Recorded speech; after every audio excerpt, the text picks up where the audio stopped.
Olá, meu nome é Hulk Genelli, sou professor universitário, design de produto, sócio criativo da Atom Studios, youtuber e podcaster. E hoje a gente está aqui com um campeão de MMA, como a gente costuma dizer. Ele tá até com o bonezinho com o Donkey Kong aí, com o macaquinho para dar porrada mesmo. É o Anderson Penha. O Anderson Penha, na verdade, ele se desenvolveu, ele é um cara que eu acabei conhecendo de uma maneira até inusitada, meu. De repente eu entro lá no IED, que a gente dá aula junto lá, né? Junto, assim, dá no mesmo lugar, né? Aí eu entro lá no IED, no pátio, e daí tem um ringue no pátio, assim. Mas que porra é essa? Uma molecada gritando, assim, berrando. Eu falei, meu, o que tá pegando, né? Achei muito engraçado. E daí eu só vejo ele, não, acabou o tempo, vamos lá. Volta, não sei o que lá. Aí eu fiquei olhando, achei muito engraçado. O que era aquilo? Aquilo era o Pitch Fight. Anderson Penha é sócio da Synetics, professor do Instituto Europeu de Design, IED São Paulo, e École de Design Nantes Atlantique, França, onde desenvolve uma rede internacional de inovação com foco em abordagens transdisciplinares, envolvendo criação, cocriação, design, futurismo e estratégia em projetos que geram valor para a sociedade, além de desenvolver empreendimentos experimentais, criativos e sociais com o Pitch Fight, do qual é co-criador, a Casa 7, cujo objetivo é criar uma residência criativa fora de São Paulo, visando a transformação pelas artes na cidade do ABC. Pitch Fight é uma técnica aí que ele acabou desenvolvendo, que é baseado em várias coisas que ele vai contar, mas o legal desse Pitch Fight que eu percebi foi que, através disso, ele fazia com que as pessoas elas tivessem que conseguir desenvolver um discurso, uma narrativa muito rápida para conseguir vender a ideia, vender a proposta. E uma coisa curiosa era a diversão que era, né? Porque não era só uma briga, assim que todo mundo ficava puto com o outro, mas era engraçado porque daí você via alguém travar no meio da discussão numa coisa que o cara sabia muito bem, de repente ele travava, e depois ele voltava, era engraçado demais. E ele era o juiz dessa história toda, né? E, Anderson, obrigado por ter aceitado aí o convite, cara, e vamos fazer o nosso fight aqui. Eu que agradeço aí, Roque. Essa conversa já estava sendo mirada há um tempo, né? Mas Porra, a gente... Parece luta do Tyson, assim, como... cara. Demora um ano para marcar, porra. Bom, dá para segurar agora a edição. Para quem não sabe, a gente segura por mais um ano, avisando que vai ter o papo nosso aqui. Bem legal. Pode escrever.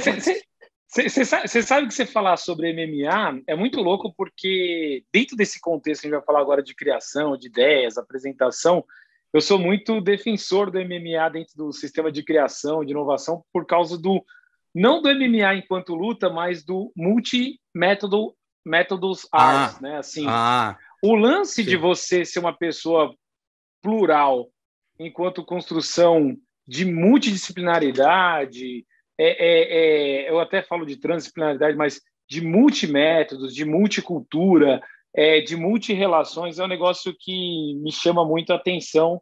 Então, realmente, assim, cara, o Pitch Fights tem algo nele ali que lembra esse MMA, mas nesse outro sentido, sabe? De sim, múltiplas alternativas. Sim. Para quem pode olhar de fora, né? Igual eu estava descrevendo aqui, quem olha de fora fala, pô, mas estão brigando, e na verdade, cara, tem todo o próprio MMA, né? Tem toda uma técnica de, além de estudar o adversário, né? Estudar os movimentos, estudar o adversário, você tem isso aí que é muito legal, né? Você tem junção de capoeira junto com boxe, kickbox, muay thai, e daí você vai pegando essa sua caixa de ferramentas e vendo o que você vai usar melhor. E de certa forma o Pit Fighter é isso, né, cara? E você tem o que eu acho louco dessa história é que, meu, você tem que ter uma habilidade ali que alguns têm, alguns não têm, né? E daí você vai se desenvolvendo nisso, mas de conseguir atender uma resposta muito rápido, né? Tem gente que é muito capaz, muito inteligente, muito boa, só que ela não tem essa velocidade, ela acaba ficando angustiada com essa pressão toda que tem, né? Então acho que o Pit Fight ele brinca um pouco com essa estrutura, né? Na hora que foi a composição do Pitch Fight, ele tem uma essência assim de batalha de rap, né? Eu vou te falar que assim, né? Dos slams e tal, os b-boys, aquela b-girls também. O que acontece? Tem um lance assim que durante o período do nascimento da minha filha, eu tenho 2 filhos. Eu tirei um tempo para perambular pelo mundo, assim, tipo, meio errante, né, cara? Eu tava sem querer. Não era. A galera fala assim, fui fazer um sabático. Eu, não, mano, não fui Não. assistir TV. Pra se Sabe? desenvolver, Assim, né, cara? É outra não, coisa. Né? não fui, não. Fui fazer porra nenhuma mesmo, cara. Assim, tipo, mano, eu não queria fazer nada, só isso, só, cara. E aí, um dos lances que eu acabei escolhendo alguns rumos, assim. E aí eu fui dar uma olhada lá no começo, como a galera apresentava os pitches, aquelas coisas de mundo de startup, assim, né? O pessoal acha que eu sou muito associado a esse mundo de startup, mas eu não sou tanto. E aí eu fui ver as apresentações, eu achava a apresentação chata, sabe, cara? Coisa chata, mano. É mesmo, é mesmo. É tudo meio formatado, a galera... tudo é formatado, tudo funciona igual. E foi legal, tem projetos legais, pessoas buscando... Não estou criticando as pessoas, né? As pessoas estão se encaixando e fazendo o que acham que é melhor. Só que eu achei aquilo meio chato, e aí eu comecei a pirar, assim, do tipo, como que seria um lance daquele mais dinâmico? E como que deveria funcionar? Aí, a minha cultura é cultura urbana, cara. Eu sou um cara que vive, assim, no meio do povo, assim, na rua e tal, e fui formado, assim, nessa cultura, né? Como eu gosto de falar em vários lugares que eu vou, sou um cara filho do ABC paulista, então não tem como, né? A gente é criado nesse lance mais popular, assim. E aí eu comecei a pensar naquelas batalhas de B-Boys e B-Girls trocando ideia no slam, e eu tenho uma relação muito louca com o Bushido, cara. Eu acho muito louco essa iluminação, né, do guerreiro e tal. Eu tenho meus estudos também sobre quadrinhos, arquétipos do herói, da heroína. Legal. Assim, são coisas que me chamam, porque eu gosto muito de história em quadrinhos, assim, história em quadrinhos adultos, seja americano, europeu, japonês. E aí eu viajo por esse caminho. E aí, conversando com um amigo meu, eu estava entendendo um pouco esse lugar do tatame, né? Não sei se você sabe quando as pessoas se cumprimentam no tatame, é um agradecimento. Eu fiz Aikido, cara. Então, Aikido é a essência, né, do Bushido, hoje, assim, a derivação desse Bushido. E é esse cumprimentar, não é o adversário, mas é agradecer a pessoa por poder praticar a sua arte com ela, né? Isso é muito legal. Desenvolver. Isso é muito legal. E aí é muito louco, porque nesse caminho eu comecei a desenhar esse modelo que é um game social, misturando Bushido, E aí a Ana Fontes, que é da Rede Mulheres Empreendedoras, ela estava fazendo encontro para as mulheres e homens, né? Estava aberto. Ela falou, você não quer fazer alguma coisa aqui para o evento? Mano, foi a fome com a vontade de comer. Aí eu criei essa batalha, cara, de pits, baseado no elevator pitch, né? Que era aquela forma americana de você fazer uma apresentação rápida. Eu não sei se você sabe, mas o contexto do elevator pitch, ele veio porque um dos contos não tem um rastreio correto, assim, pegar um texto e falar que veio de lá, mas os americanos, quando eles iam apresentar seus projetos nos estúdios, lá no início do século passado, eles pediam para você fazer um pitch, né? Um pitch é uma abreviação de speech, de uma fala. Faz um pitchzinho para mim aí. Eu não sabia que você ganha de speech, não sabia. Cara. E aí, se você fizesse esse pitch para o cara e o cara gostava, ele chamava você para apresentar o roteiro lá no estúdio mais aprofundado. Então, me conta aí o que você está imaginando para essa história. Então, tanto que o americano ele tem o pitch para várias coisas. O pitch elevator era porque ele dava o tempo da subida do elevador e aquela piração toda, que é o que o mundo das startups carregam. E aí, ao invés de fazer um pitch elevator, eu fiz um pitch fights, né? Que era assim, eram lutas, assim, igual aquela cultura do Street Fighter dos games ali do sim, total. Era isso mesmo. E aí a gente começou a criar uma batalha de criativos, batalha de pessoas apresentando essas ideias. O que é mais louco também sobre isso, tá? Dentro do debate, existe uma forma da dialógica e da dialética, né? A dialética ainda grega e a dialética hegeliana, né? Que eu quero sair como vencedor e tal. A Harvard, eles têm grupos de debate mesmo, eles estimulam alunos a debaterem pontos de vista e tal, e isso é muito sadio para ampliar visões, cara, visões de mundo, discussões, e isso é muito legal. E aí, quando você faz esse processo de criar os pitches, os slams e a dialética, né, nesse lugar de construção, você faz algo que é viciado, que é assim, a pessoa quando tem uma ideia, Hulk, ele tem um exercício de se apaixonar por ela. Diferente de outros lugares que falam assim, ó, pega essa sua primeira ideia e joga no lixo e vai para a segunda e para a terceira, a gente tem uma ideia do tipo assim, não, essa é a ideia que vai resolver o problema do universo. A gente acredita nisso, cara. A primeira, não interessa, né? E não interessa quantos anos você tem, o que você faça, parece que assim, não, agora fechou aqui na minha cabeça, vai ser isso aqui, o mundo funciona segundo essa ideia. E aí, o que você faz quando você quer apresentar a ideia?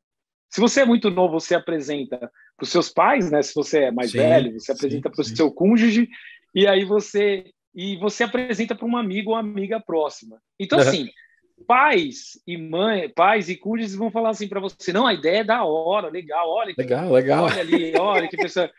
E amigo, cara, o seu amigo fala que a ideia é boa, você fala, mas ele é meu amigo, mano. Se ele falar que é ruim, você fala assim, ele tá com inveja da minha ideia, tá ligado? Porra, então amigo fica num lugar assim, mano. Que não serve também para você trocar ideia, porque se ele curte, é teu amigo. Se ele não curte, ele tá com inveja, porra, velho. Então, aí o Pitch Fights virou um lance de falar assim, não, vamos testar então se a sua ideia é boa mesmo, com essa lógica de defesa. Então, a gente acabou montando um ringue onde você tem duas pessoas apresentando, defendendo as suas ideias, seja ela qual for, tá? Pode ser de startup, porque, de novo... Qualquer coisa, né? Eu entendo empreender como ato de desprender conhecimento, energia, força, dinheiro em prol de algum lugar. Então, você apresenta a sua ideia, e aí tem ali o comitê que avalia se a luta foi justa, faz perguntas e troca tudo. E a gente ia fazendo um chaveamento naquele modelo. Agora que voltou de novo o Cobra Kai agora e o seriado, né? Meus filhos entendem mais. Pode crer. Chaveamento de lutas ali de artes marciais e no final tem que se encontrar, né? Modelo Highlander, só pode existir um no final. Né? E é muito louco porque essa batalha, quando ela surgiu, ela explodiu, assim, acabou ganhando uma mídia totalmente orgânica, chamou atenção, uma galera veio falar comigo, e a essência era essa. Então, quando as pessoas veem aquilo, as pessoas falam assim, mas nós estamos numa era de colaboração, você vai colocar pessoas para brigar. Aí eu explicava para ela que ali por trás da dialética, do discurso, da análise do discurso, as pessoas, quando elas debatiam uma com a outra, não era para derrubar o inimigo, era, na verdade, para treinar a arte do pitch, a arte do discurso. E aí, cara, a galera começou a entender que não era sobre a vitória, era sobre eu entender a dinâmica, né? Bom ainda. E isso foi muito louco, cara. Então, cara, isso foi uma coisa que foi legal. É o que eu falei, né? Quando eu vi a primeira vez, eu falei, nossa, coisa bizarra, né? E eu fui aquele cara que, num primeiro impacto, exatamente isso. Eu olhei e falei, mas tá botando os caras pra brigar, mano? Não faz sentido. Aí eu comecei a acompanhar. E depois fui falar com você naquele mesmo dia, foi o dia que eu te conheci.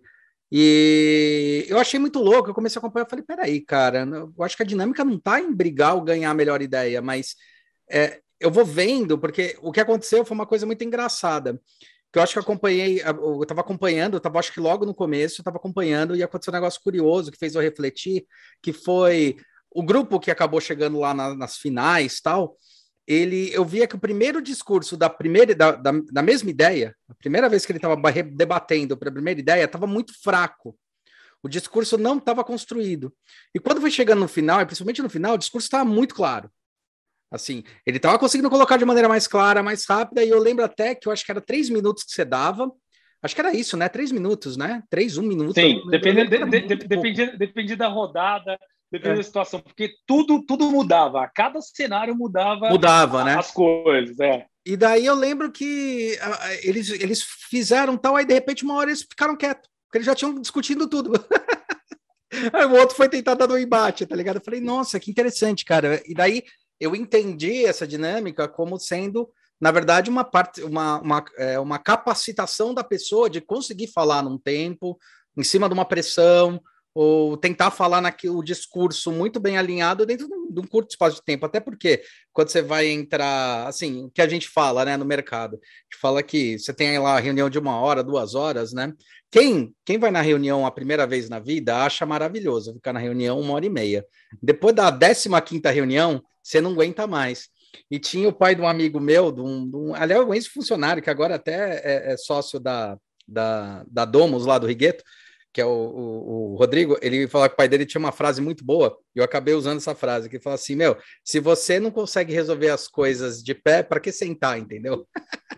Fala, em 15 minutos, né? Se você, assim, as reuniões, quando você começa a perceber, ela está resolvida em 15 minutos. 15 minutos você passou o que precisa fazer, você resolveu o que precisa fazer, e o resto é mais bate-papo, tal, que é uma dinâmica normal, é uma dinâmica, sei lá, das pessoas, de discurso, tal, de trocar ideia, tal. Mas ali é aqueles 15 minutos iniciais que são realmente que dá o confronto.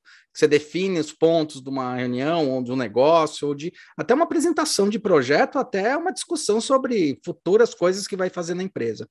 Mas tem um negócio legal, porque você entra justamente, eu comecei a ver esse pitch fight e tal, justamente no momento em que estava começando a ter um hype bem grande, o pessoal do Shark Tank, né? E o Shark Tank tem um pouco essa proposta, né? Shark Tank é assim, tá bom, cara, me apresente a proposta que você tem. Me convença que vale a pena fazer um investimento dentro dessa proposta. Me convença de que vale a pena você ter isso. Então, acho que tem muito mais uma questão em cima disso daí que você falou, né? De treinar a pessoa do que necessariamente quem ganha, quem perde, ou alguma coisa assim, né? Até porque tinha um negócio legal que eu percebia, era você comentando depois de alguma batalha. Então, depois acontecia uma batalha, você falava, olha, você se perdeu aqui, teve tal momento aqui você sabia que você podia ter ido para tal lado, aqui você se enganou, ficou muito nervoso em tal ponto, você ia apontando quais eram as falhas de comunicação, né? E tinha um outro cara que eu achava muito legal, que eu trabalhei com ele uma época, que ele falava que comunicação não é aquilo que você diz, é aquilo que os outros entendem. Então é uma coisa meio por aí, né? E é engraçado, cara, uma coisa que eu tenho que te falar dentro disso, quando eu olhei aquilo, eu achei muito legal. Eu lembro que na dinâmica das minhas aulas, eu já comecei a usar algumas coisas semelhantes, né? Que foi uma coisa assim, eu falo para os alunos que eles têm que me apresentar lá o projeto em 10, 12 minutos, né? E quando a gente está no meio do percurso, antes da apresentação final, não importa quanto tempo demorou o projeto e tal, as apresentações intermediárias, eu falo, cara, você tem que me apresentar em 3 a 5 minutos. É o máximo que você tem, sabe? Me apresenta o que você tem agora na mão em até 5 minutos, no máximo, para mim. Porque daí ele vai treinando o discurso, ele não vai ficando travado no discurso. Então isso foi uma coisa que eu acabei adaptando, viu? Para umas coisas que eu estava vendo lá. Você sabe que é muito louco, né? Eu vou te falar do MMA de novo. Eu fiz psicodrama na minha vida, né? Já tinha, quando era moleque, fiz uma atuação e tal, mas a gente trabalha muito pouco a espontaneidade, cara. A gente é muito encaixotado a todo momento, e aí quando você tem esse mecanismo de trabalhar criatividade, espontaneidade, e uma necessidade também de adequação, ele é muito louco, porque são princípios muito profundos assim do psicodrama, enquanto esse desenvolver do ser criativo, sabe?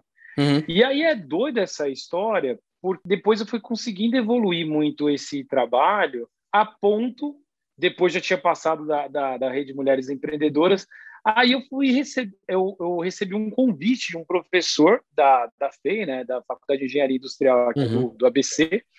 E aí o professor Hong, um cara muito louco, chegou para mim e falou assim, putz, vamos adaptar isso aqui para o meu curso de graduação de administração, porque os caras têm uns cases que eles têm que montar no penúltimo semestre, que já é parte do TCC do cara, e a gente já desenvolve o aluno de administração para montar um pitch para apresentação de empreendedorismo, usando melhor o tempo dele. Eu falei, nossa, muito louco isso aí que o Hong fez.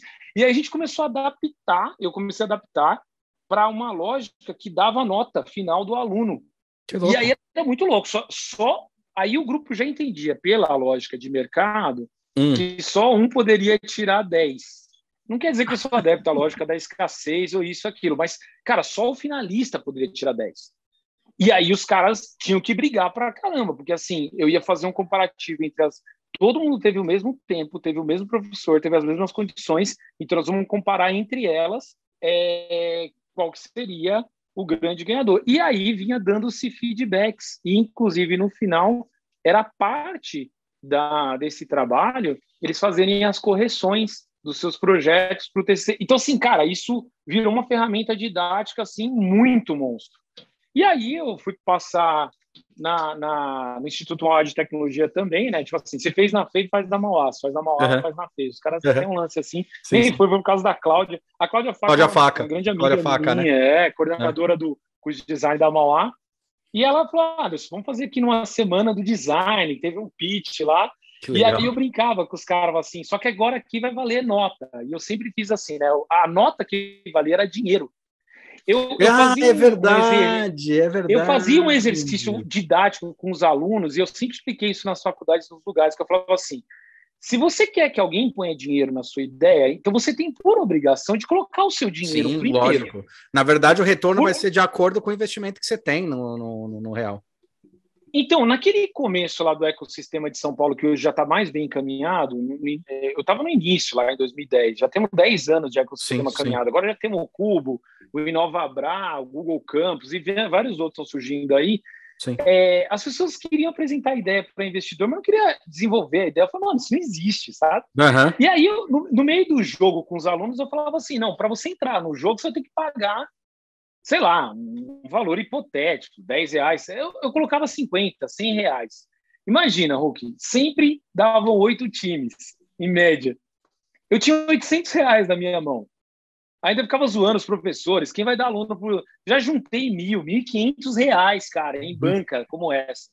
E além de valer a nota, o ganhador levava o bolão da classe para ele poder colocar a ideia dele em prática. Em prática. E aí eu mostrava o sistema de financiamento mesmo de uma ideia. Por que vinha a escassez de recurso? Então, assim, é um processo de experimentação e de inovação do modelo educacional para além desse modelo de prova e de escola, que é um modelo que, assim, se a gente fala hoje de modelo esse base... Ele é bem engessado. E ele é bem engessado. Quando você tira esse modelo, que você vai para modelos de projeto, né, que é aulas baseadas em projetos, e você traz um sistema autoavaliativo, porque não é avaliação, é um sistema de autoavaliação. Você vai olhar para você mesmo no espelho e falar assim, você dá conta disso? Se você não dá conta, cara, volta lá para estudar, entendeu? Eu não preciso ficar falando para você, você tirou nota baixa e você vai repetir. Mas, mano, você está olhando que você não tem condição. Volta lá, relê o livro, refaz. De novo, Bushido, Caminho do Guerreiro, vai lá, treina, refaz. Né? Os filmes dos anos 80, faz os golpes 25 vezes ali durante 30 segundos ali na televisão e você já sai. O Grande Dragão Branco, eram os filmes dos anos 80, 90 ali, né? Sim. E o lance doido que eu fui acabar indo para o IED porque o José Carreira, que era o coordenador acadêmico, ele acabou vendo aquilo e falou, cara, isso tem uma sacada, vem aqui para o IED e vem aqui porque eu acho que vai ser bacana trabalhar isso com o Instituto Europeu de Design. E aí foi muito louco, porque na hora que o Carreira me chamou para fazer isso, eu falei assim, Carreira, eu vou para fazer isso, mas eu não vou para dar aula disso. Se você quiser, eu estou a fim de fazer outros estudos e outros experimentos. Eu gosto de experimentar coisas. É muito louco, porque durante esse processo, a Fundação Lehman, que estava investindo em projetos educacionais, a galera veio atrás para saber e queria investir. Só que eu não estava na pira de criar uma startup social. Eu estava na pira só de ver o caos, sabe? Assim, de ver uma ideia... O caos, assim, é só a criação pela diversão, assim. Eu não sei se... Eu sei que todo mundo, às vezes, é orientado por esse mundo econômico, mas eu só queria me divertir com aquilo. E aí eu acabei enveredando para o modelo da educação e ajudar uma galera e não explorar tanto no sentido econômico. Até cheguei a desenhar algumas coisas, algumas batalhas que envolviam vídeos no começo e tal, montar uma plataforma, mas eu falei, cara, não é essa vibe, a vibe era um outro lugar. E aí acabei encontrando lá no Instituto Europeu foi assim que a gente acabou se conhecendo. Mas foi essa pira. Por trás disso tudo tem um embasamento. Assim, não é. Eu sei que a molecada hoje olha e fala assim, nossa, é uma pira muito louca. Mas não, cara, tem uns lances fodas ali por trás, sabe? Sim. Mas a molecada acha que é uma pira. Assim, então, mas isso que eu acho legal, cara, porque você acaba também se adaptando a uma linguagem, entendeu? Quando você fala assim, questão do caos, né? A gente tá vendo tantos estudos na própria física mesmo, na física teórica ou na prática, a gente está estudando bastante sobre a teoria do caos e falando como, na verdade, as coisas, a questão da entropia, do caos, ela é muito importante para potencializar a criação, tanto do universo quanto matéria, quanto da capacidade de você criar coisas novas, né? Então, e a cabeça de um adolescente, a cabeça de um jovem, ele tá nesse caos, né? E se você consegue mostrar que o caos, ele não é algo que realmente é um problema, mas você consegue dar vantagens estratégicas em cima disso, eu acho muito importante. E também você se aproxima, né, da linguagem, porque realmente, cara, a questão da escola pragmática, da prova, ela é muito, muito restrita, né, cara? Ela às vezes não permite com que bons alunos ou alunos que tenham uma inteligência de projeto, às vezes até uma inteligência de dinâmica, consiga se desenvolver, né? Eu acho que uma coisa que era curiosa dentro disso daí que você está falando, que por mais que seja o pitch fight, por mais que seja essa batalha que a gente brinca, né? Eu acho que ela é muito mais colaborativa do que quando você está fazendo uma prova. Porque a prova realmente é você com você mesmo, né?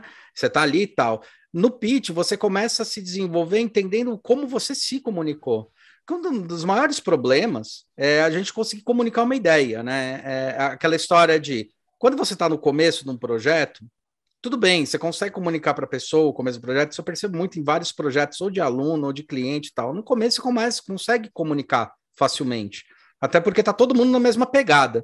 Só que depois você vai se desenvolvendo e vai criando cada vez mais elementos, cada vez mais informação, depois de 2, 6 meses de projeto, cara, quem não está acompanhando, às vezes você está falando uma coisa que a pessoa nem conseguiu começar a acompanhar porque você não conseguiu dar uma porra de uma introdução. E um negócio desse acaba forçando, você fala, opa, cara, tá faltando aí elemento, eu tô soltando as coisas muito, muito em cima. E eu acho também importante, porque é uma crítica que tem sobre a questão erudita, né, da academia, quando a gente fala de academia, que às vezes quem está muito estudando dentro daquilo, principalmente mestres, doutores, que estão estudando muito aquilo, na hora que vão falar com alunos que estão começando, não percebem que, às vezes tem que falar o básico para o cara, para ele conseguir chegar no nível. Às vezes já quer começar a falar da linguagem, que o cara está naquele momento, depois de 20 anos estudando, e o aluno fica perdido, fica desmotivado. É complicado isso, por isso que eu acho interessante. Marruque, eu ia te falar que assim, essa dinâmica ela acabou. De novo, ela começa como empreendedores, foi para a universidade e eu fui convidado para fazer ela em algumas empresas. Cara, Sim. O ganho é brutal com qualquer idade. Porque o que acontece? As pessoas não trabalham isso. Eu lembro de ter feito o meu MBA, e era nos formatos americanos, né? Uhum. E eu tive uma aula de negociação que me marcou muito, porque o professor ele filmava as negociações. Eu lembro que minha negociação era se a Playboy conseguia contratar a Luana Piovani para sair na revista. Um grupo representava a Playboy e o outro grupo representava uma modelo. Eu coloquei a Luana Piovani só para dizer sim, assim, porque na época era uma polêmica da Luana se ela saía ou não. Uhum. E ele gravava a gente. E era muito louco, porque esse professor ele usava o vídeo e voltava na aula discutindo com a gente onde que foram os erros da negociação. Que legal! Fudido. Que legal! Porque isso daí era o sistema que a gente aprendia a fazer negociação para negociações internacionais. E se você está com problema de guerra, porque não era uma aula sobre a negociação para vender um projeto, é para lidar com problemas realmente complexos, né? Hoje eu vejo a galera falando muito de problemas complexos, isso, cara. Né? Eu falo assim, mano, você sabe mesmo o que é problema complexo? Assim, do tipo assim, você já foi estudar assim para ver o que é isso mesmo? Do tipo, não existe uma única resposta, são vários modelos, é transdisciplinar a solução. Cara, a proposta é muito mais profunda. E aí a gente tendo aquilo lá. E eu lembro que quando eu usei, de novo, vem da dramaturgia, vem da psicologia, tinha todo esse lance. Quando você propõe o pitch fights dentro de um sistema de empresas, o que eu acabei identificando, assim, as empresas, elas, às vezes, não estimulavam a concorrência entre si dentro de uma linha criativa. Não estou falando para concorrer, as pessoas se matarem, não era isso. Entendi. Mas, assim, cara, eu tenho um grupo dentro de uma engenharia, eu tenho um grupo dentro da área de produto, eu tenho um grupo... Ao invés de por que eu, às vezes, no começo do projeto, não monto 4 subgrupos e faço posições diferentes de debates? Antes de sair aí igual um louco investindo... Porque, senão, eu não consigo elaborar. Aí eu tenho pluralidade dentro da empresa e fico reduzido a monoideia, que às vezes é de um engenheiro-chefe, para eu que vim da área automotiva, eu cheguei a trabalhar com isso, um engenheiro-chefe que determinava a coisa, aquele detentor imbecil que ficava, que tem 50 anos e que ele acha que só ele sabia as coisas, mas não entende porra nenhuma de game, não entende nem nada de design. Ele vai fazer produtos e fala assim, cara, desculpa falar uma coisa pra você assim, você é ignorante nesse sentido. Eu não tô te falando que você é ruim. Não, é o estrito senso da palavra, né? Você ignora as coisas, E aí eu comecei a ver isso a ponto de até algumas agências de publicidade me chamarem e falar, não, cara, eu quero fazer essas batalhas aqui com a minha galera de criação, que nós vamos participar de uma concorrência. E, cara, olha, rodava redondo. É que, de novo, eu não sou esse cara interessado em ficar pro resto da minha vida preso a uma ideia. Eu sou aquele cara que faz essas coisas, piro, curto e tal, chega um tempo e fala assim, cansei, deixa eu lá fazer outra coisa, vou lá cuidar de coelho, entendeu? Aí eu cuido de coelho, depois eu vou agora jogar bola. Aí depois vou aprender bote. Então, é que eu não tenho muito essa pira de ficar no mesmo lugar por muito tempo. Mas eu falo, eu estava conversando com um amigo comum nosso, que é o Caio Vassão, que eu sou um nômade mesmo. Mas o nômade vai além de geografia, é o nômade de pensamento, experimentar coisas e viver coisas diferentes. Então, assim, o rolê dessa dialética, do debate, ele vai minimizando também uma outra coisa, Hulk, o ego.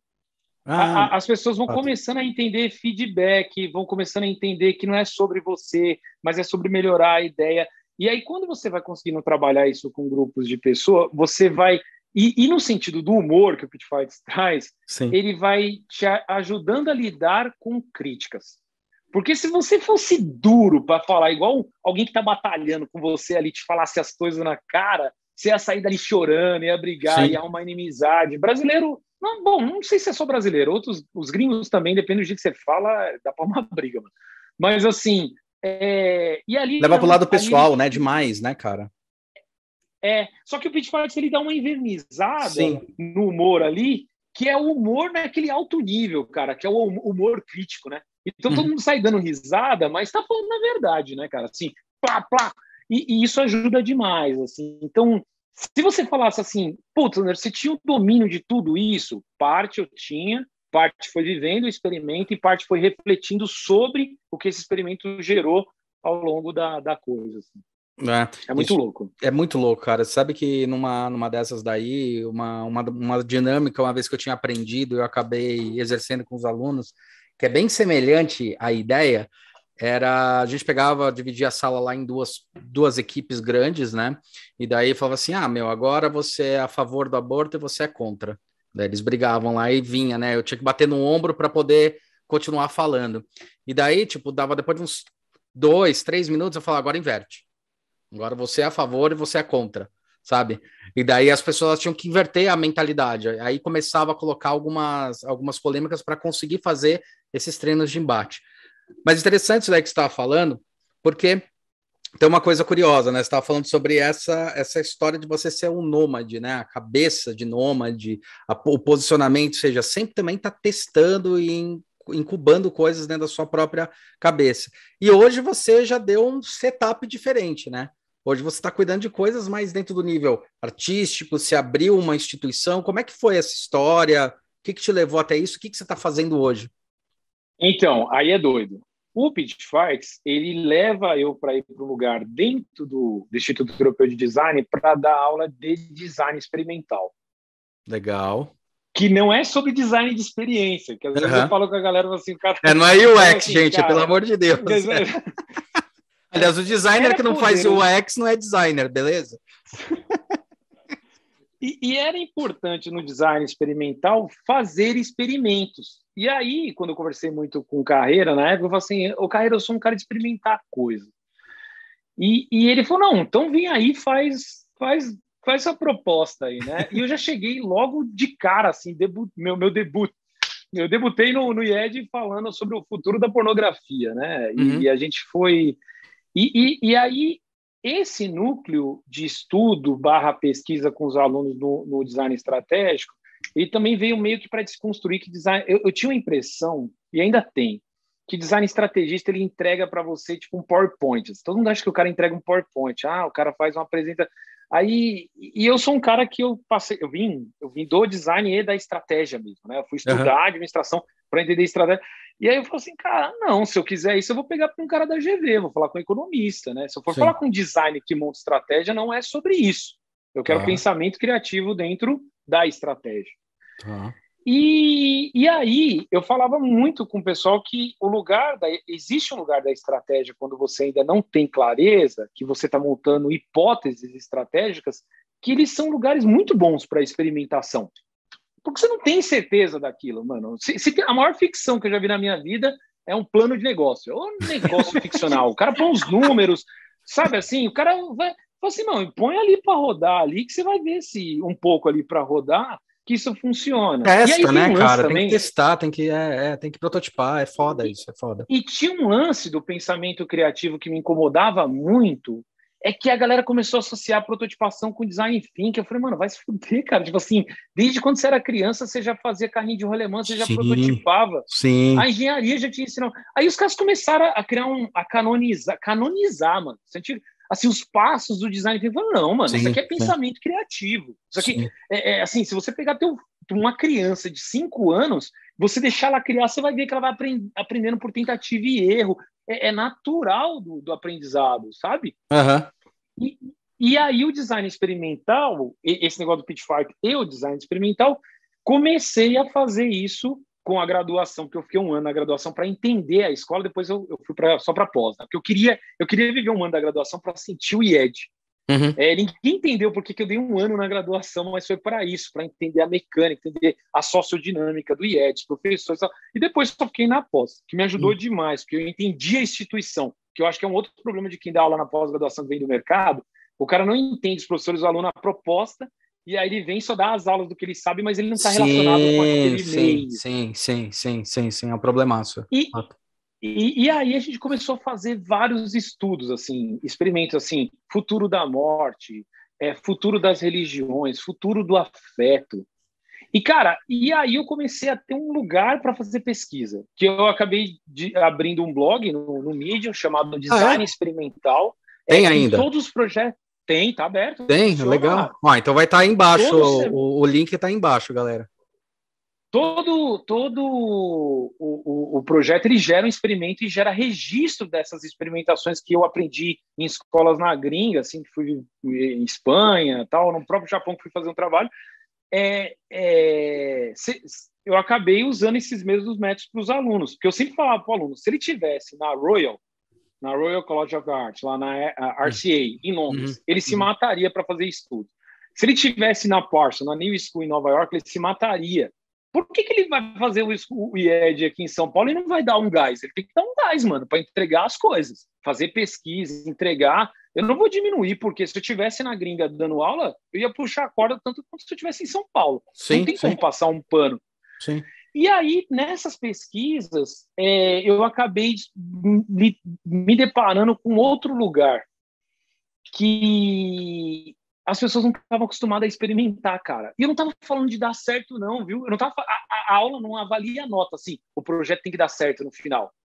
E essa cultura das empresas, das startups, e essa cultura ainda do briefing, eu até brincava com os caras, falava assim, imagina um Picasso esperando assim, um briefing, né? Queria que você pintasse um quadro que tivesse a ver com a guerra, e você colocasse ali, fosse... Mano, e eu explico para os caras que têm objetivos diferentes, processos de criação diferentes.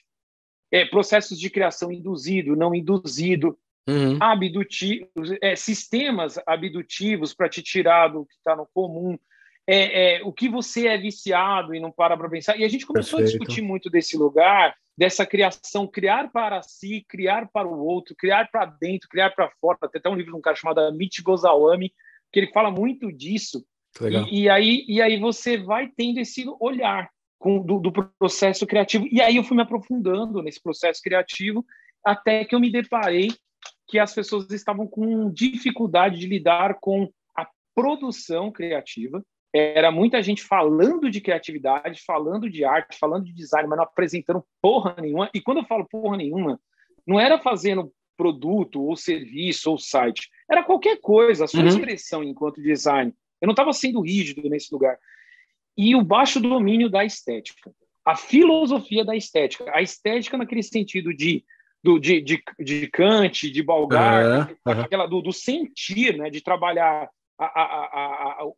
a estese, o sentimento, o sentir as coisas, sentir os 5 sentidos, o pensamento crítico sobre esses sentidos. E aí, obviamente, aí tem todas as minhas críticas ao UX que entra agora, ele ficou limitado a cuidar de site de internet e perder a sensibilidade. E a gente está falando de um sistema sistêmico, de um sistema sinestésico que a gente tem, de percepção das coisas, né? E eu tenho bastante crítica, porque fica muito limitado e, de novo, né, acaba engessando, né? Acaba prejudicando pra caramba a questão criativa em si, né? E uma coisa que você estava comentando que eu acho bem, bem curioso, tem um estudioso que eu adoro ele, que é o Sir Ken Robinson, que ele faz aí um estudo, né, em longo prazo, tal, é um britânico, e ele fala, você tem o pensamento divergente e o pensamento convergente, né? E quando você é novo, o seu pensamento, ou seja, a sua capacidade criativa é extremamente elevada, né? E porque você permite esses pensamentos divergentes. Quer dizer, um objeto, uma coisa, uma ideia pode ser mais do que aquilo que teoricamente ela seria. Então, ele até brinca, né? Um clipe de papel não serve só como clipe de papel, pode servir para várias outras coisas, né? Como uma escultura, como qualquer coisa de acordo com o seu pensamento. E depois você vai ficando meio que doutrinado a ter simplesmente uma resposta. Eu acho que também tem um problema muito grave que eu sinto, que é a questão do erro. As pessoas entenderem o erro como um problema e não como uma experienciação ou os caminhos para você chegar a uma solução, né? Eu brinco que o Thomas Edison ele não teve 108, ele não errou 108 vezes, né? Ele achou 108 formas de como não fazer a lâmpada e isso foi fundamental para ele chegar na lâmpada, né? Eu acho que isso que é um problema, as pessoas também, a crítica muito exacerbada em cima de erros, e eu costumo brincar que a gente comete mais erros do que acerto, né? A gente testa mais e erra muito mais para você conseguir chegar nos acertos. E também entender que erro não é aquela coisa fazer errado, mas é fazer de uma forma que talvez não fosse mais adequada. Peraí, entendi por onde isso pode ir e eu posso ir adequando, posso ir melhorando. Só que isso é louco, né? Isso é louco porque, assim, universidades mais evoluídas ou sistemas de seleção em empresas ou mais evoluídos, ele não avalia onde ou o que você se formou, mas o que você é capaz de fazer com o que você tinha na mão. Sim. Só você ter ideia, faculdades de ponta, assim, na gringa, ele discute onde você veio, para onde você está ali e o que você fez com aquilo. Uhum. Ele não discute assim se você teve aquela melhor formação e tudo tal. Ele fala assim, tá bom, você nasceu na periferia e você teve acesso a esse tipo de conteúdo, me mostra o que você fez com isso. Perfeito. Você nasceu num lugar com acesso, então, assim, o que você fez com esse acesso? Você nasceu num lugar que tinha dinheiro? Quais foram os privilégios que você teve e o que você transformou com esse privilégio? É meio aquela relação dos dons, assim, né? O que eu faço isso para multiplicar? O grande lance desse rolê todo é que quando você sai do Pitch Fights, que era a apresentação da ideia, vai para as experimentações e começa a ver a dificuldade do experimentar, do se expor enquanto ser criativo, pessoa pensante criativa, que tem ideias para mostrar, saber que isso é parte de experimentos. E aí, dentro desse processo, eu comecei a me deslocar daquele design que era mercadológico com um design mais experimental e mais artístico, sem o interesse mercadológico, o interesse de desenvolvimento, a descolonização do imaginário. Caralho. Aquilo que eu poderia imaginar mais, cara, aquilo que eu poderia ir além. E aí você começa a identificar que as pessoas têm dificuldade de ter sonhos lúcidos, de ter visões, de ter, cara, clareza do que ela quer produzir, velho. E aí você vê que as pessoas pararam de sonhar, pararam de imaginar, e cara. tem uma coisa engraçada isso aí que você tá comentando. Puta, eu não lembro quem que foi, mas nos podcasts ou num artigo que eu tava vendo, alguma coisa assim, eu vi um historiador e ele tava falando uma coisa muito legal, né, sobre esses futuros possíveis. Ele falava assim, cara, o problema, um dos problemas que tem, tipo, qual que é o problema que a gente tem sobre o nosso futuro possível hoje, né? É que se você imaginar o que aconteceu na década de 50, na década de 60, as pessoas imaginando o futuro de carros voadores, de máquinas, de tecnologia, de robôs e de um monte de coisa, nós chegamos a esse futuro, tá?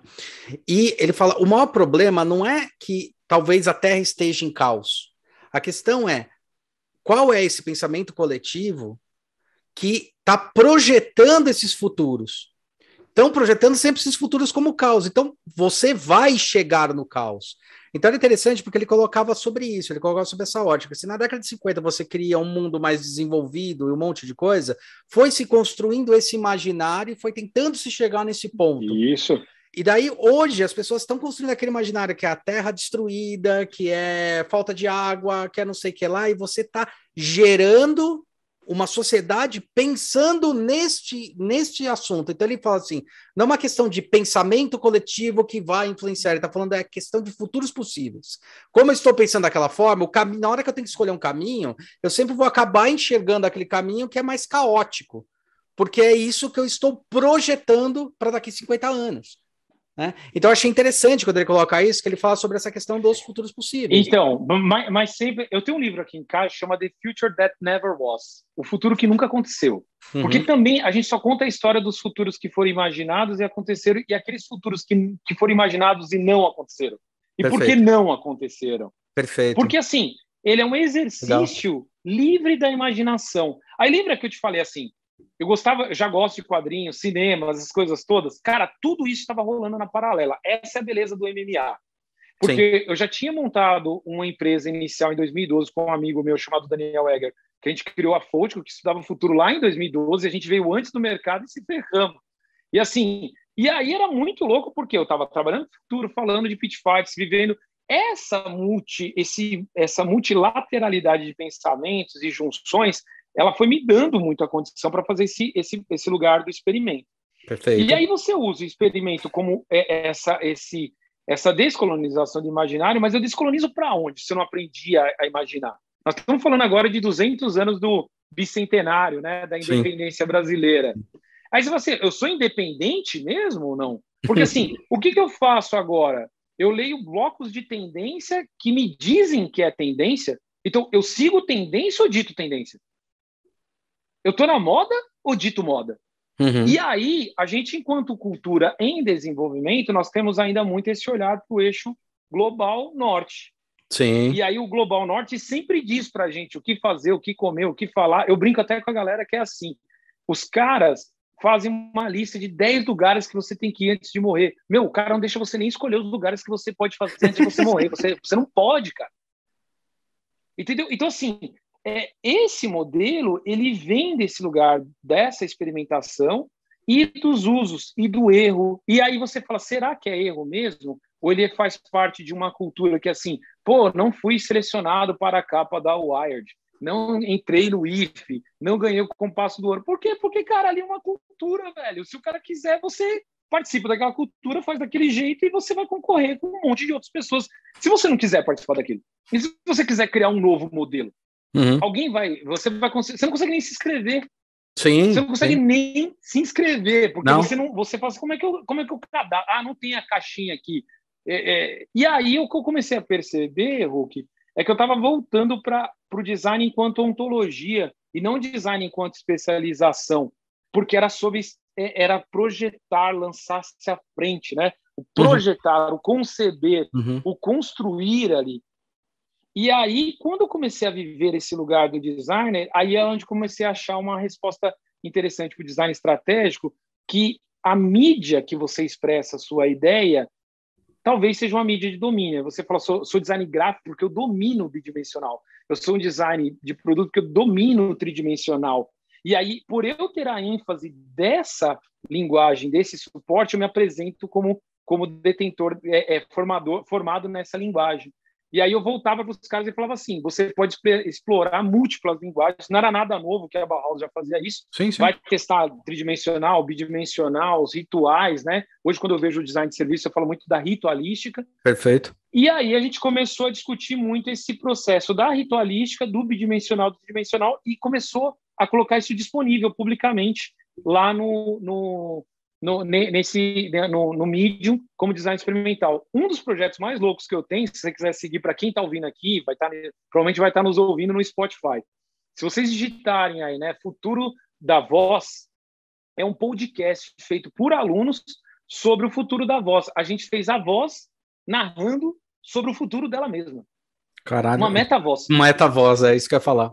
E a gente estava estudando isso antes da galera já começar a ficar falando de Alexa, que agora, a linguagem, as programações ocultas, né? Nós estamos falando de metaverso em um lugar, Sim. Só que nós estava experimentando lá sobre o que seria projetar voz, o que era a linguagem natural, onde entra o voice design, onde eu projeto a linguagem, o tom, notas, o que eu quero, homem ou mulher, o que dá segurança. Quando você começa a estudar tudo isso, você fala assim, cara, tá, e aí? O que você é? Design do quê? Você é design de produto? Aí, às vezes, eu vejo uma zoeira dos caras falando assim, design agora é foda porque até tem design de sobrancelha. Eu falo assim, cara, se eu sentar lá e eu entender que essa pessoa realmente pratica os princípios de design, os princípios do Bushido, assim, igual o visagismo, né? O cara pesquisa a sua vida, entende você, faz... Aí eu falo assim, cara, eu tenho respeito pelo trabalho dessa pessoa, se ela fez essa pesquisa. Agora, sim, existe um jeito, assim, até meio marrento, né? Eu tipo assim, não, o que eu faço é foda. Lembra que eu te falei, né? O que eu faço é foda, o que tá acima de mim foi porque alguém foi ajudado, e o que tá abaixo de mim é porque não estudou tanto quanto eu estudei, eu me matei para estar aqui. Aí você fala assim, porra, bicho, então a única coisa que serve no mundo é você, é só a sua referência. Você é a sua referência. Combatia essa visão, a criação do design experimental era para exercitar, e aí com isso eu comecei a ver que tinha uma vazão muito louca de trabalhar e eu fui me aproximando da arte e dessa construção. Eu estudei música, né, dos meus 8 aos 16 anos. Meu pai é músico. Não sabia. Eu estudei clarinete, cara. Eu toco clarinete. Caramba! Não tão bem hoje, mas já toquei, assim, tal. E aí o lance meio doido nessa história é que, por ser da região do ABC, eu estava a fim de fazer um rolê por aqui e aí eu falo sempre assim, né? Se eu fosse jogador de futebol, eu montaria uma escolinha de futebol. Mas o que eu podia dar para a região era montar um lugar para pensar a criatividade e tal. E aí me juntei com uma galera aqui da região para conceber uma casa chamada Casa 7, porque representava 7 cidades do ABC, né? O São Bernardo, Santo André, São Bernardo, São Caetano, Diadema, Mauá, Ribeirão e Rio Grande da Serra. E a gente, nessa casa, tinha 7 estúdios e estava aberto 7 dias por semana. A gente falava assim, nossa, era messiânico, assim, numerologia o número da criação. Falei, meu, que medo, né? E a gente nem sabia que a Casa 7 foi uma casa criada em São Paulo por um grupo de artistas. Essa casa é icônica, então sempre quando eu cito a Casa 7, eu tenho que explicar que a gente depois descobriu que é essa casa, mas a gente adotou o nome, porque ela também passou a ser uma casa icônica para receber artistas aqui da região para conviver coletivamente. E, cara, nesses últimos 3 anos, assim, foi uma virada, porque imagina a gente fazer uma ação aqui no ABC, eu acabei descobrindo, porque eu nasci aqui, mas eu não tinha noção da cena de contracultura que tem na região. A região é grande pra caralho. De música, de arte, cara, de cultura mesmo, assim. E aí, nesse exercício, eu tô me redescobrindo na origem, cara. E aí foi muito louco, porque eu acabei começando com o Pitch Fights, mas a batalha que eu tô travando agora é eu comigo mesmo, assim. Sim. Então, eu tô num ringue nesse processo criativo. Acho que eu falei pra caramba aí, meu. Fico falando, não sei se... Acaba me empolgando, viu, Hulk? Não, mas eu acho que tem que se empolgar. E o que você tá... que tá tendo de bom as respostas? O que tá gerando aí que você percebe que tá gerando aí pra região, que tá sendo legal pra caramba? que assim, puta, não esperava isso, cara, muito louco. Porque a casa, ela foi formada com uma pergunta de pesquisa que era assim, né? Pode uma casa mudar o seu entorno? E quando eu digo entorno, assim, não era mais a pretensão de mudar o Brasil, de mudar o ABC, era mudar a rua, velho. Uma casa, a sua casa, quando você dedica abrir a sua casa para fazer um projeto de comunicação, de arte, de criação, quantas pessoas você pode transformar com isso? Sim, economia criativa. É economia criativa, mas com o intuito de transformação mesmo. Sim, assim, sim, tipo, sim. E aí, cara, a primeira coisa que aconteceu, quando a gente abre a casa, o cara que me ajudou a fundar foi o Tomás, né, ele tem uma galeria aqui, e ele falou, puta, vamos trazer uma artista aqui chamada Mariana Vilela. A Mariana vivia em Ribeirão, ela é mineira, vivia em Ribeirão, e agora está em Campinas, porque ela está fazendo o mestrado, o doutorado dela na Unicamp, ela mudou para lá. A Mari, primeiro evento que ela faz, ela me traz um cara chamado Boys, né, que fala de escultura social, tanto que eu vejo a escultura social como projeto, né? Aqui no ABC eu assino muito como contrafluxo, tem um motivo de eu batizar desse nome. Legal. Uhum. E aí, e eu sou um dos residentes, era até o final do ano residente da casa, agora estamos abrindo para outros residentes, como contrafluxo. E aí a gente traz a Mari. A Mari tem um olhar. Uma instalação, não uma instalação, ela tem um happening que ela faz, cara, que ela monta, ela faz um pão que todo mundo ajuda a amassar. Tá. E ela fica segurando aquele pão enquanto ela conversa sobre arte, aquele pão vai fermentando e depois ela põe aquilo no forno elétrico e aí ela faz pão e faz uma partilha. Meu, a casa já chamava 7, mas não tem nada de religioso, mas aconteceu tudo isso. E aí, a gente teve que fazer 2 coisas na abertura da casa. Plantar um pé de amora. Sabe quantas pessoas tinham plantado ali uma árvore? Quando criança, a gente plantou uma árvore para simbolizar. Aquele era o indicador de performance da casa. Caralho. O quanto que aquela árvore ia representar o crescimento daquela casa. Se você olhar o site hoje, assim, já da casa, o Instagram, você vai ver que a árvore já está crescendo, é gigante. Qual que é o Instagram do... E aí, chama Casa Casa Ateliê 7. Casa 7. Ateliê Casa 7. E aí, cara, ela faz esse happening, tem um nome em português, estou tentando lembrar, não estou conseguindo agora, de artístico, e ela faz a performance. Ela faz a performance, lógico.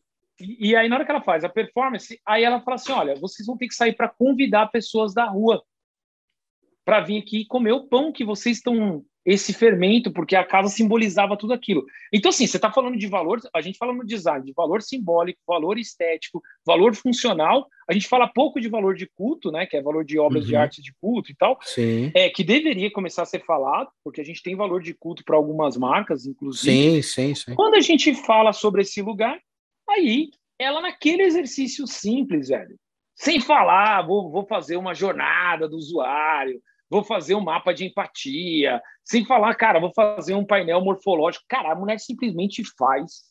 E aí eu pego a minha filha e vou na casa dos vizinhos e nós espalhamos na rua. Por que eu levo minha filha? Eu levo minha filha porque eu fiquei com medo de tocar na casa de alguém. Olha a cozice que eu tava. Não tinha medo de fazer intervenções, né? Tocar uma campainha. Vai que a mulher acha que eu quero fazer alguma coisa, o senhor acha que eu quero fazer... Levei minha filha para me proteger. Não foi eu protegendo ela, ao contrário. Aí eu toco a campainha. Pô, aquilo que aconteceu. Quando as pessoas olham um homem com uma criança na janela, pô, o cara não vai fazer nada, mas vai me pedir alguma coisa. Ah, o que foi, né? Aquele olhar assim. Aí eu falei, não, eu queria te convidar para você tomar um café. Nós estamos aqui, abrimos uma casa 7 e a gente vai servir um pão quente agora. Se você quer tomar um café com a gente?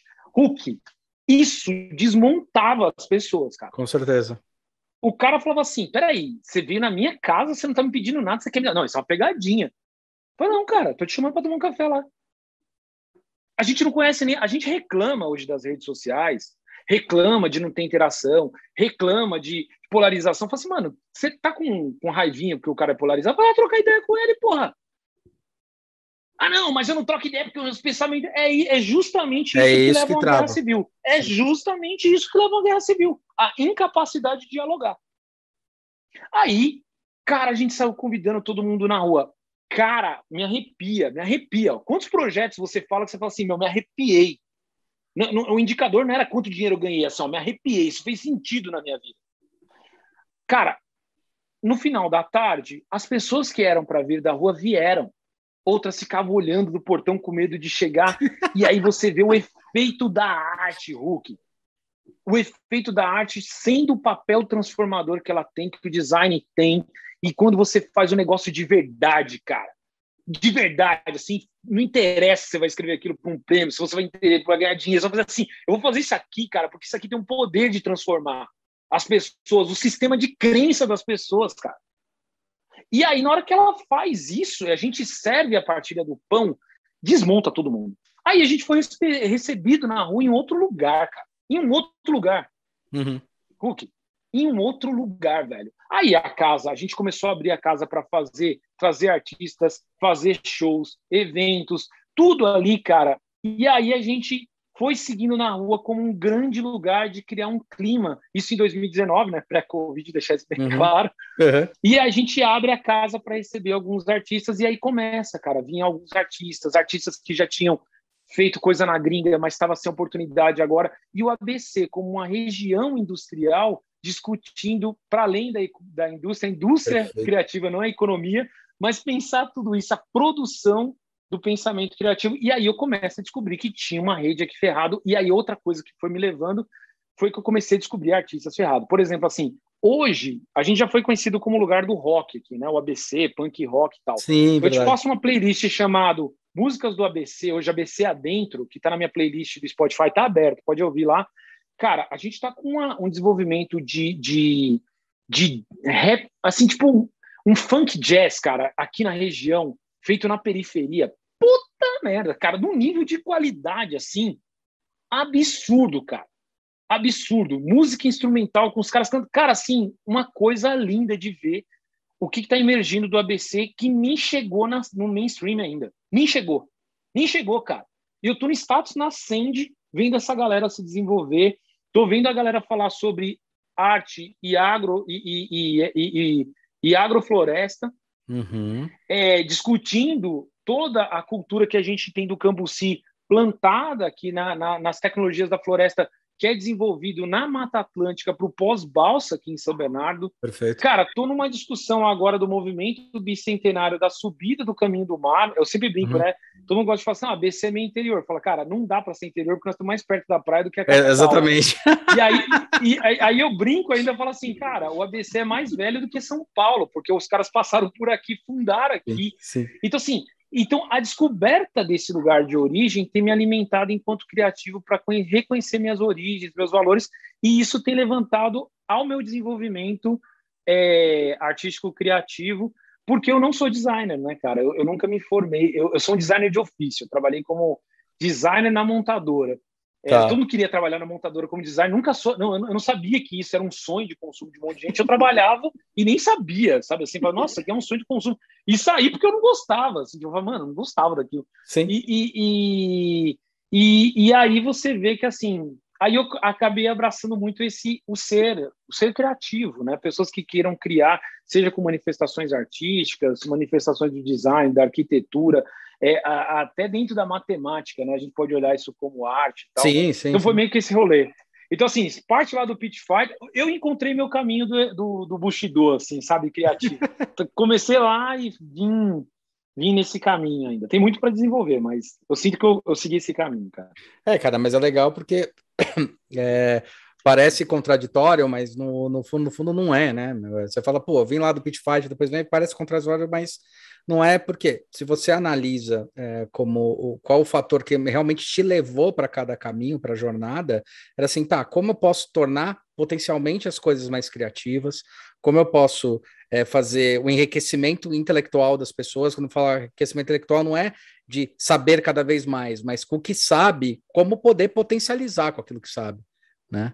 Então, você vê assim o crescimento, e tem uma coisa também que é interessante nessa tomada que você pega, que é muito o que estava sendo discutido já há um tempo aqui, no próprio São Paulo já estava se transformando, obviamente a pandemia atrapalhou bastante isso, que são as insurgências urbanas, né?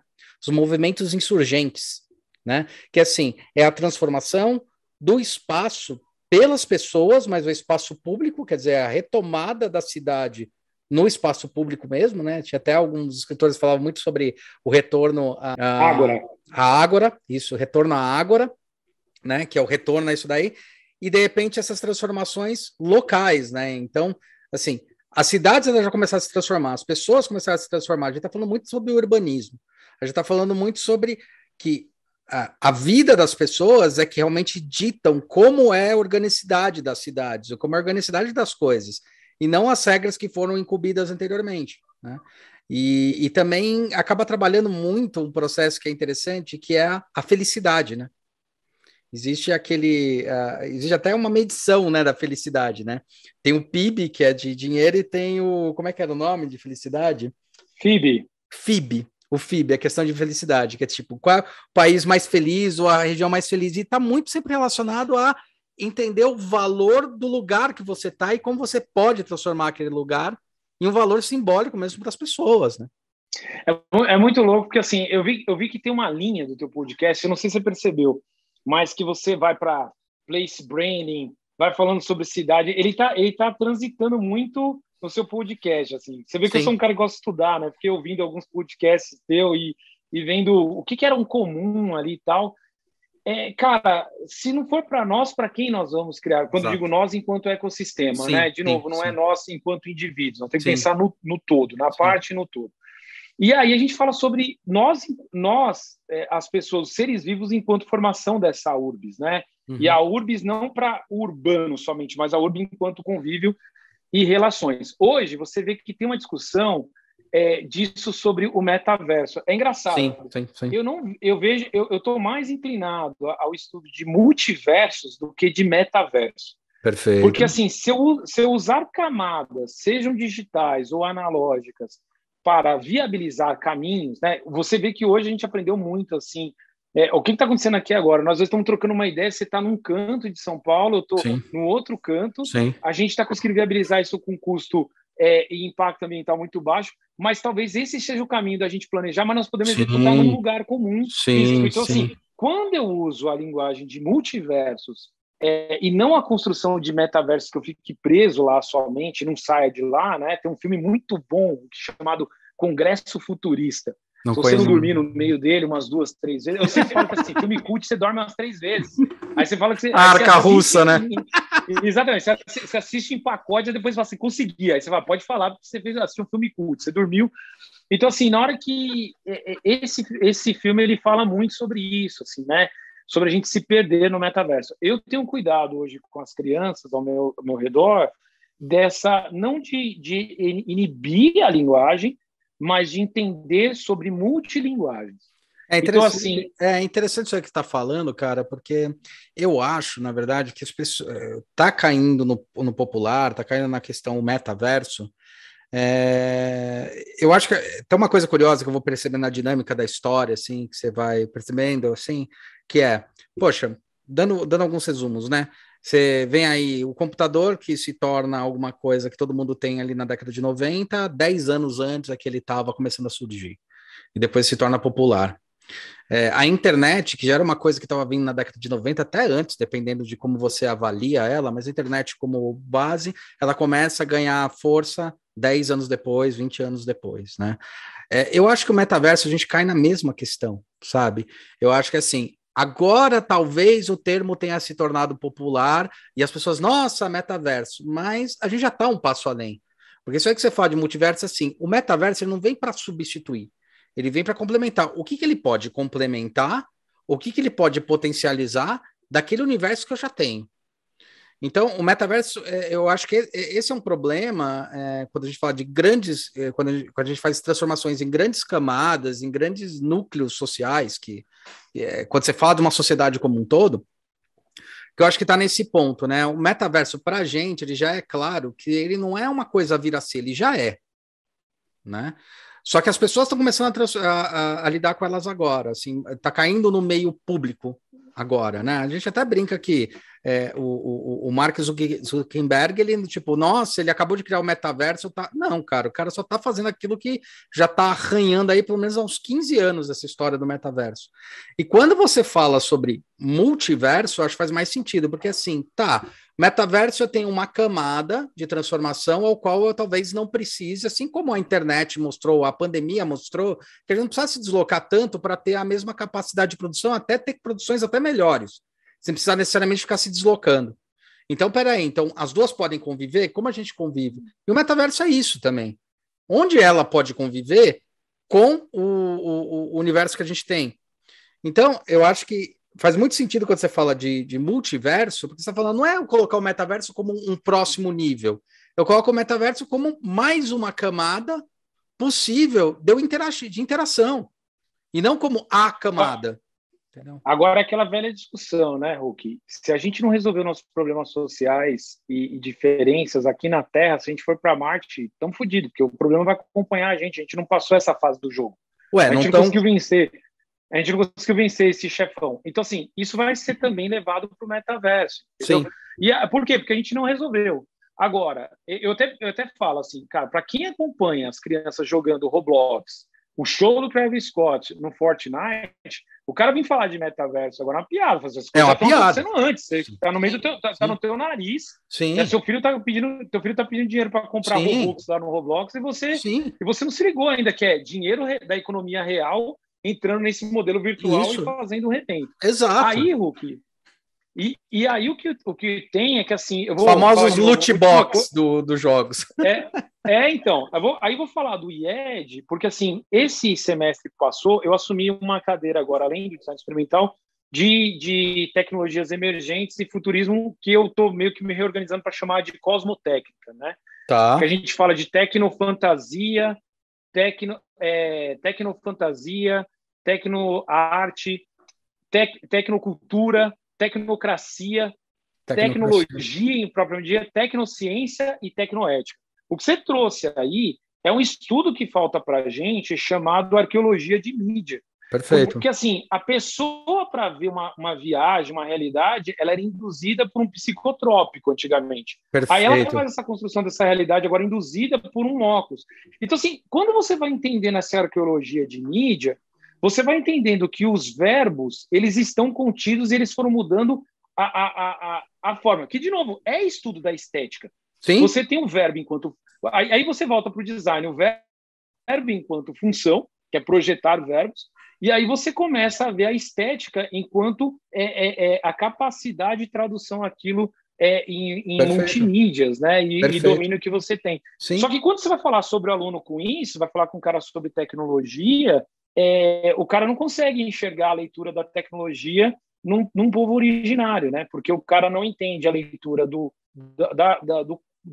cosmo de um povo originário, ele não entende que tem rituais, que tem mitos, que tem símbolos, que tem sistemas de crenças e valores e que tem as tecnologias sociais, de produção, de comunicação naquele povo.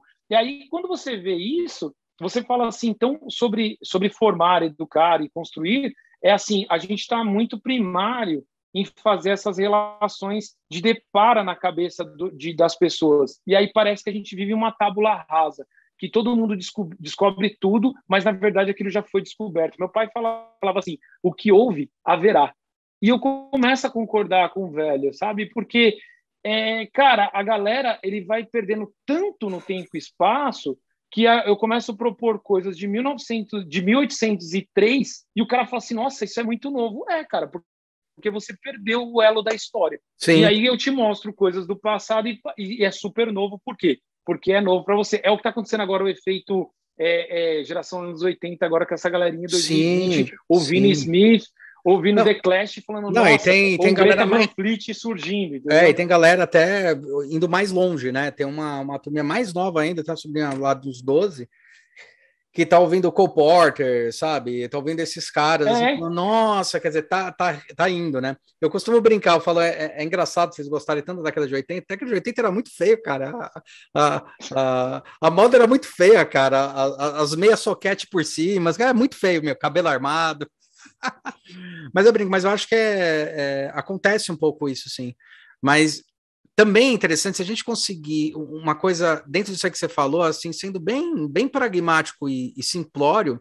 Uma coisa que é muito engraçada foi quando começou algum aluno, né, vem falar, olha, essa tecnologia é nova, tal. Eu falo, cara, Isso aí é a mesma coisa que tinha em 1970, só mudou a mídia, entendeu? Tipo, o que mudou de lá para cá? Nada, por enquanto, né? Então, mesma coisa dos computadores, né? Todo mundo preocupado ainda com o computador, com não sei o que lá, mídia e tal. E eu falo, meu, ainda a gente não mudou a computação do jeito que ela é. A máquina ainda pensa com 0 e 1. Então, assim, a gente ainda não saiu da evolução ainda da máquina binária. Depende muito de que ponto de vista que você olha também, né? E depende muito de como o que você se baseia para falar, mas eu acho que às vezes cai muito naquele conceito se uma árvore cai na floresta e ninguém viu, ela caiu de verdade.